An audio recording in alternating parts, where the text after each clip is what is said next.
Hello friends, welcome back to our channel and Studies Fair. So in this video we will be covering Ganit Manjari grade 9 part 1 chapter 2 introduction to linear polynomials.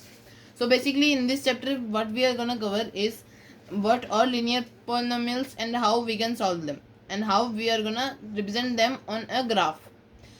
So firstly since this is an algebra chapter हम सबसे पहले हमारा base clear करेंगे और जिसमें हमें पता चलेगा सबसे पहले टर्म्स क्या होते हैं 4x 5y 3 ये सारे टर्म्स हैं जो प्लस या माइनस से स्प्लिट किए जाते हैं जिन्हें हम टर्म स्प्लिटर कहते हैं। फिर उसके बाद कोएफिशिएंट्स, तो कोएफिशिएंट्स क्या होते हैं x और y का कोएफिशिएंट 4 और 5 है क्योंकि वो उससे मल्टीप्लाई हो रहे हैं। फिर उसके बाद आता है हमारे कांस्टेंट्स जिनकी वैल्यू कभी चेंज नहीं होती, वेरिएबल्स जिनकी वैल्यू चेंज हो सकती है, एक्स और वाई अलग अलग वेरिएबल्स हैं। फिर उसके बाद ये सिंपल जो क्वेश्चंस हैं हमें बताए गए हैं। फिर उसके बाद मेन जो टॉपिक पे जब हम आते हैं तो हमें बताया जाता है कि अगर किसी एक्सप्रेशन में एक वेरिएबल है और उसकी कुछ पावर है, कुछ भी पावर है, तो उसे हम पॉलिनोमियल कहेंगे। और जो एक पॉलिनोमियल की वेरिएबल की हाईएस्ट जो पावर होती है वो उसकी डिग्री कहलाई जाती है। फिर उसके बाद हम सीखते हैं कि जो अगर पावर 3 है तो उसे cubic polynomial, 2 quadric polynomial, 1 linear polynomial और 0 पर कांस्टेंट पॉलिनोमियल कहा जाता है। अब 0 पे कांस्टेंट पॉलिनोमियल क्यों कहा जाता है? क्योंकि अगर किसी एल्जेब्रिक वेरिएबल की पावर 0 हो जाएगी तो उसे 1 हम कंसिडर कर सकते हैं, तो उसकी वैल्यू कभी चेंज नहीं हो पाएगी। फिर उसके बाद हम आते हैं एक्सरसाइज सेट 2.1 पे। तो इस सेट में हम क्या क्या कवर करने वाले हैं वो है, सबसे पहले हमें डिग्रीज निकालनी है पॉलिनोमियल्स की। तो जो फर्स्ट क्वेश्चन रहेगा इसकी डिग्री क्या होगी, क्योंकि हाईएस्ट डिग्री 2 है तो इसकी सिंपली डिग्री क्या हो जाएगी 2 एंड क्वाड्रिक पॉलिनोमियल। कैसा पॉलिनोमियल है ये? क्वाड्रेटिक।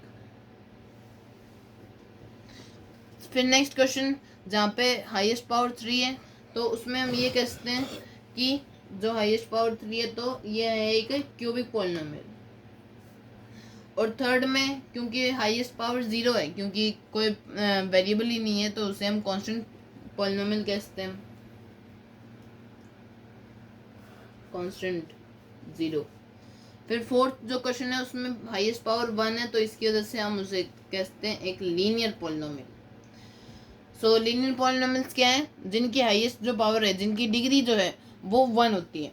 फिर उसके बाद हमें निकालना है पॉलिनोमियल्स डिग्री 1, 2 और 3 के। बहुत सिंपल क्वेश्चन है और इसे हम कैसे करेंगे, क्वेश्चन नंबर 2, 1, 2 और 3। ओके, सबसे पहले हम डिग्री 1 का x plus 4 simple algebraic expression, और फिर पावर 2 तो x2 plus x1 plus x0।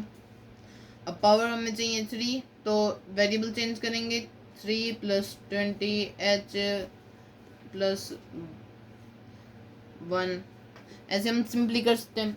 फिर उसके बाद next question, question number 3, what are the coefficients of x2 and x is the power of 2 and x cube in the polynomials this. Okay, तो हमें इधर के इनके कोएफिशिएंट्स बताने। तो कोएफिशिएंट्स क्या होते हैं? अगर हमें किसी भी वेरिएबल का कोएफिशिएंट पूछा है तो उससे जो चीज़ मल्टीप्लाई की जा रही है उस पर्टिकुलर टर्म को बनाने के लिए जिसमें वो वेरिएबल है तो उसे हम कोएफिशिएंट कहेंगे। जैसे कि यहाँ पे x2 एक्स स्क्वायर, तो इसका पॉलिनोमियल जो हमारा कोएफिशिएंट होगा वो होगा 6, क्योंकि 6 multiply x square is equal to 6x square. Okay, तो सबसे पहले एक्स स्क्वायर का है 6 और एक्स क्यूब का जो है हमारा आता है वो 3। ओके, फिर उसके बाद क्वेश्चन नंबर 4। तो क्वेश्चन नंबर 4 क्या कहता है, what is the coefficient of z in the polynomial 4x and cube and 5x2 minus 11। Okay, 5z square और 4z क्यूब है, 11 z 0 भी मान सकते हैं हम उसे, पर z की पावर 1 इधर नहीं है, तो इसका जब हमें सिंपल कोएफिशिएंट कहते हैं वो होता है 0, क्योंकि उसकी वजह से उसकी पावर और वैल्यू भी 0 हो जाएगी। तो हमारा आंसर होता है 0। Question number 5, what is the constant term of the polynomial 9x³ plus 5x² minus 8x minus 10। तो हमारा जो कांस्टेंट टर्म है वो -10 बन जाता है। तो इसी के साथ हमारी ये वीडियो एंड होती है friends. Thank you for watching my whole video. आशा करता हूँ आपको इसमें कुछ नॉलेजेबल मिला होगा और आपको ये सारे जो कॉन्सेप्ट्स मैंने समझाने की कोशिश की वो सब समझ में आए होंगे। तो इसी के साथ I want to end my video. Thank you for viewing my video till the end. Bye bye. Thank you.